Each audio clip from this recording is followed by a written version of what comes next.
Baloch liberation आर्मीचा Pakistan सैन्यावर भीषण हल्ला। एक महत्त्वाची बातमी सध्या समोर येते ती पाहूया।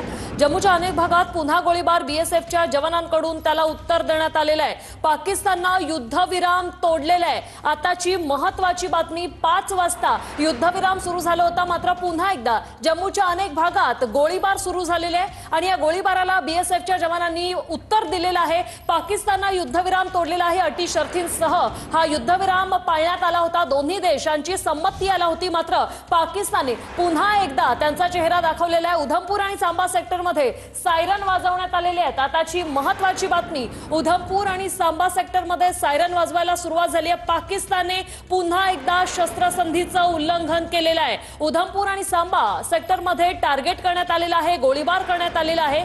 उधमपूर आणि सांबा या दोन्ही सेक्टरमध्ये आता सध्या सायरन वाजवायला सुरुवात झालेली आहे। पाकिस्तानकडून पुन्हा एकदा युद्धविराम जो आहे तो तोडण्यात आलेला आहे। 5 वाजता ही घोषणा करण्यात आली की 5 वाजल्यापासून आता दोन्ही देशांच्या संमतीने युद्धविराम करण्यात आलेला आहे। 12 तारखेला दोन्ही डीजीएमओंची मीटिंगही होती। दोन्ही डीजीएमओ देशांचे भेटणार होते आणि त्यानंतर अटी शर्थींसह या युद्धविरामाला संमती मिळाली होती, मात्र पाकिस्तानकडून हा युद्धविराम जो आहे तो तोडला गेलेला आहे। हे युद्धविराम देण्यात आलेला आहे। भारत पाकिस्तानमध्ये आता शांती असणार आहे अशा चर्चा सुरू असतानाच अगदी 4 तासात पाकिस्तानकडून नौशेरा उधमपूरमध्ये देखील गोळीबार करण्यात आलाय। जम्मूत ड्रोन दिसल्याची ही माहिती आहे। पाकिस्तानला आता भारतीय सैन्याकडून पुन्हा एकदा जोरदार प्रत्युत्तर दिलं गेलेलं आहे। पाकिस्तानने युद्धविराम तोडला आणि जम्मूमध्ये ड्रोन देखील दिसल्याची माहिती मिळते।